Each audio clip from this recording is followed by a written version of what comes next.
If you want to go with the flow, live in the moment, wind in your hair kind of life, you need a forward-thinking, prepared for anything kind of plan. Like the Audi Freeway Plan Extension. It extends your Audi's maintenance plan by an extra 2 years or up to 200,000 kilometers. And with free roadside assistance, living in the moment has never gone more according to plan. Visit your nearest Audi dealer today. T's and C's apply. Audi, Vorsprung durch Technik. It's 20 minutes to 2 o'clock. You know, for as long as we still have the use of phrases like yellow bone and people being discriminated against because of their complexion, the colorism conversation will never be out of style. So if you're not familiar with the term, yellow bone is the contentious slang term often appreciatively used to describe light-skinned black women particularly. But in the age of things like hashtag Black Girl Magic, why is the business of skin lightening booming? Because research suggests that it is booming in different parts of the world. And I can only imagine the ridiculous things that dark-skinned people hear all of the time. Oh, you're so pretty for a dark girl.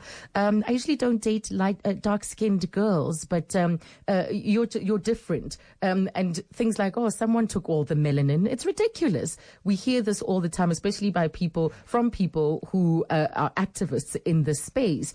So what these contrasting skin color debates show us is that we must firmly resist beliefs that any one skin color is better because it damages our social structure and our own self-image. We're aware that colorism exists, but we're still likely to joke about and even use terms like yellow bone with our friends. I was just talking now to my guest, Devan, about how annoying it is to see it come up time and time again on shows like Date My Family. So he joins us now. Devan Munsami is the CEO of ICAF Training Institute, and he penned an article on diversity within society. So we're looking at colorism in the South African, Indian, coloured and black communities, because fair skin was and still is perceived as a sign of high social status. Good afternoon, Devan. Thank you for coming in.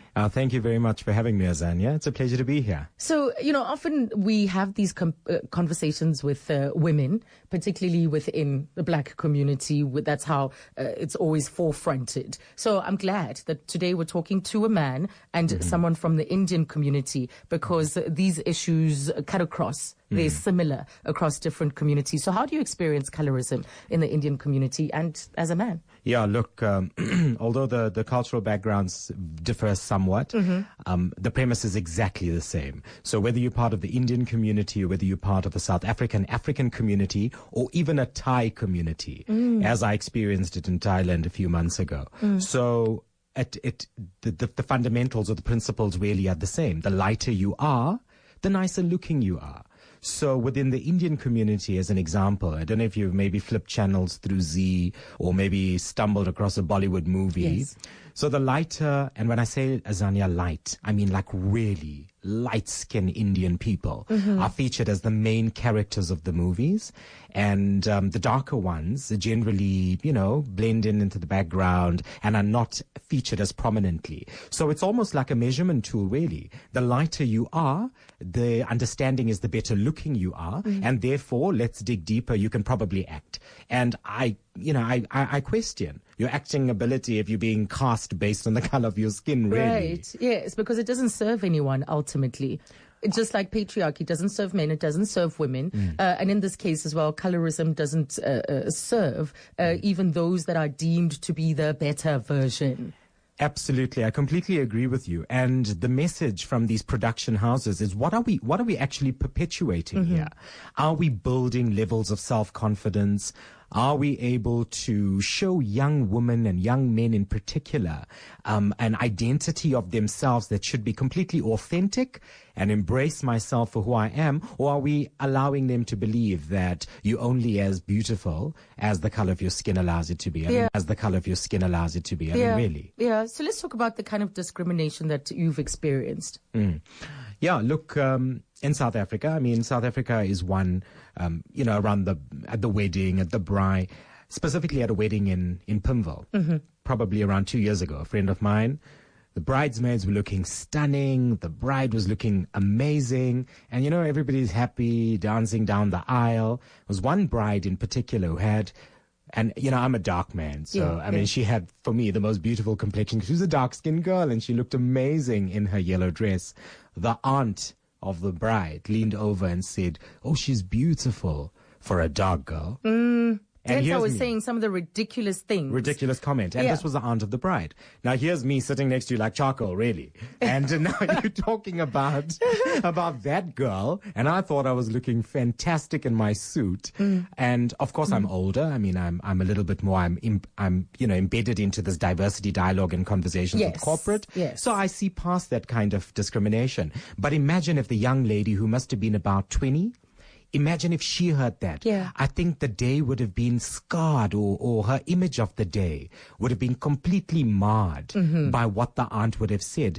And I just hope that nobody else passed a comment like this. Right. Because I would have imagined that she would have been one of those people who desperately then tried to make a difference or a change in the tone of her skin, and probably used hydroquinone or any other harsh product to then try and lighten her. To try and fit themselves into this mold of society's expectations. But when you were also traveling, you noticed how your fellow traveler, all these questions were referred to your fellow traveler. You were ignored. I'm telling you, I'd walk into a store, so I get in, and this was the common denominator. And I didn't detect it initially. The hotels were generally okay because, you're a paying guest and, they trained specifically. But when you get into a store where there's no formalized training in that particular field, how to treat a tourist, I noticed it immediately. My travel companion, a white South African, got, I would say, 100% in some cases more attention than I did.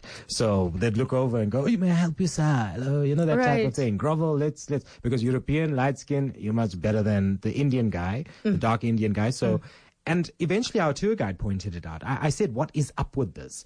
And really, how do they know I can't afford something? Why are they not? He says, "No, because darker skinned in Thailand is generally frowned upon. The darker you are, you're working in the field, you exposed to sun. So it's an entire heritage around dark people being the lesser." Yes, and I want us to talk about the system, because so often when we have these conversations, I'm glad that it's moved from shaming the person who has who wants to change their skin tone, for instance, to interrogating and judge and being more critical of the system that has created this. But what is the responsibility then of, say, your fellow traveler in circumstances like that? Because, and I hate referring or even talking on terms of tone, but we can't ignore it. I'm lighter, so to speak, as far as African tones are concerned. So what would be my responsibility if, say, we were together? Would it to say to the shop assistant, like, "Devan, what would you like?" Or to the waiter, force his attention, on you. Yeah. Look, the responsibility, just like the travel companion, and as you've expressed it now, is the same responsibility that the aunt at the wedding, the colleague at the braai, the person who goes on to date my family and asks the question, "What complexion is she?"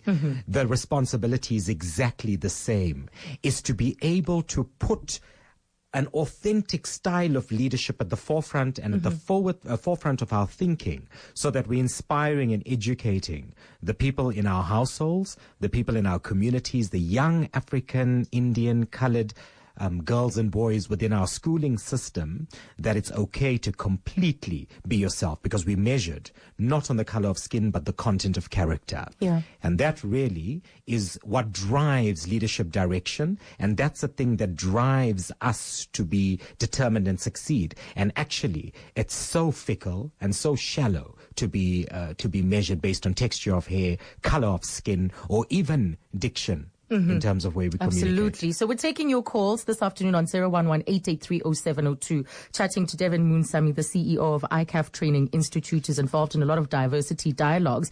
And I think that in some regards, the discussions about self-acceptance and self-love are only happening in small and isolated spaces. And perhaps that's why we see how pervasive terms like yellow bone continue, discrimination based on colorism, why it continues. And we'll take your experiences as well on 011 0838830702 and 31702 for your SMSs. Azania Musaka on 702. Call Azania on 011 883 0702. It's now 9 minutes to 2 o'clock, keeping an eye on the colorism conversation because we need to change our opinions and our perspectives and the language that we use when it comes to the different skin tones that we come in, because so often we discriminate, we hurt, we harm, because the person on the receiving end ends up struggling with issues of self-acceptance and self-love. Let's go to you, Jen. You're calling from Centurion. Good afternoon. Good afternoon. Thanks for having me. When I heard this colorism thing come up, I immediately thought, oh my gosh, I thought it was a South African issue. And when I was teaching in China, I realized how it really is a global issue, because when I arrived there, I just arrived from a South African winter, and I kept getting told how beautiful I am. Like I'm a white South African girl. I thought, oh, okay, interesting. And as I went along, I was noticing that I couldn't find facial products that didn't have bleach in them. They all were whitening face products. And I kept going, I'm okay, I don't need that. And I really understood the gravity suddenly of it. One day, one of my, obviously, in the white culture, being tanned is considered to be the thing. Like, tanned girls are beautiful. And I had this one student in my class, he had this beautiful tan complexion. And I said to her one day, you are so beautiful, you have such beautiful dark skin. And this girl burst into tears. And I was like, what that means? I didn't know what was happening. Yeah. And the teacher's assistant explained to me that in China, having dark skin, they get labeled as being a farmer. So it's considered a complete insult saying to someone they have dark skin. And I felt so bad for this girl because I obviously genuinely meant she's gorgeous, like model gorgeous, and this girl was so upset and so offended. And of course, I spent the rest of the year having to go to special shops to find products that don't have bleach in them. Right. Because I don't want bleach on my skin. No, Jen, you're spot on that this is a global issue. And we heard from Devan Munsami about his own experience whilst traveling. But do you think, Devan, that these conversations are happening in small, isolated spaces? Yeah, look, these conversations are happening in small, isolated spaces because nobody really wants to come out and expose it, talk about it. We're having very superficial, shallow discussions at the moment around the braai at the party. And I would like us as a community, as a family, and a society, actually, Azania, to go a little bit deeper because that 6-year-old, that 7-year-old is forming a cultural and an identity, really, a self-esteem or a self-identity. And by mum and dad engaging in positive dialogue around skin tone, positive dialogue and conversation around authenticity, I feel that then we are channeling in the right direction. Yeah. Because at the moment, it's all smoke, it's all hush-hush. People say it under their breath. And I feel it needs to be exposed like a platform such as this today. And I think it's so key when you look at what happens in the home. Many of us grew up with family, aunts, mothers, people who did lighten their skins. And this does communicate something. So, yes, it came with the times, but and in South Africa, we did very well to outlaw the use of certain products, but they're still sold. They're still sold on the streets. We have one particular employee, I noticed over a couple of weeks that her tone was changing. And I said to her, what's going on? Pulled her aside and said, what's going on? And yes, maybe as an employer, it's not my place per se, but I wanted to also educate her to say that you're harming your skin. And indeed, she was using products that she was buying off the streets in Johannesburg because she said she also wants to be beautiful like other people. It broke my heart because her tone had been changing. And once she stopped using them, they were terrible results because these patches started forming. And sadly, it's something that she's come to regret. This was all in the course of a matter like 4 months or so. And my question, Azania, reflecting on this story, who's conditioned her to believe that darker skin is not necessarily beautiful? Who's responsible for that level of classical conditioning? And I know even at schools, I don't know what your experience has been, some of our teachers even favored I'm a yellow bone in the classroom, We didn't necessarily call it that then, but they were treated, they're so cute. Ah, shame, man. You know, that one is so beautiful. Yeah. Why were those comments not also generated or reserved for the darker skinned child sitting next to you, who's also equally beautiful? That's why this awareness, we have to be so aware, not be dismissive with these throwaway comments. So who conditioned this girl? I can guarantee you the colleague didn't wake up this morning going, this has been on her mind for probably through puberty, probably through adolescence, probably through early, 20s, and it's a residue now that we're seeing. Yes. Let's go to Refilwe calling from Pretoria East. Hi, Refilwe. Hi, Asa, and hi to your guest. Hello. It's so funny that you're talking about this because my dad was of a complexion and my mom was of a lighter complexion. And whenever we were around with my mom, people would only tell my mom, "Oh my goodness, your husband ruined your kid's looks with his dark." Yeah. By marrying your dad who's darker. Yeah. And I didn't understand it until as I grew up, I realized, it's because I'm a darker complexion than my mom, and I guess then it means I'm deemed not as pretty or beautiful as she was. Mm-hmm. Oh. And it now it hits that, she was always saying, my kids are my kids and they're beautiful. Refilwe, thank you. That's how pervasive this is. And they think that it's a compliment, or they think that they are making a contribution, a positive contribution when saying this. And you know who's surrounded by the children at that age is the aunt, the uncle, the neighbor. So it's not just, we're having a serious corporate dialogue around black and white. I think we need to lift the lid, really, our internal prejudices. And those biases. Who gets considered for opportunities. Yeah. Who gets an easy ride in the workplace, or even treatment of different colleagues. There are these microaggressions that also play out because of your skin tone. Absolutely. Because of skin tone, also through classism, people who are richer versus poorer, but that's a different debate. But absolutely rightfully saying so, that these people come from our communities and they are in our corporate spaces. So the aunt who commented to this young lady, the previous caller, Refilwe, she's probably an active member in society, or the uncle is there in our workplaces, expressing these prejudices. Carrying them. Let's go to Tembani for a quick one. Hi, Tembani. Hi, Yes, welcome. yes. I wish my wife could be listening to this conversation. Because now, every now and then, she's busy buying these things on the street, and again, on the language. On my house, she's always saying this to my younger boy, Lebuso. And then this thing is saying to my boy that being black is not beautiful. How are we supposed to look like as a black people? Because we are black. We are black people. What color should we have now as a black people? Have you addressed it with her, Tembani? Have you addressed it? Come again? Have you addressed it with her?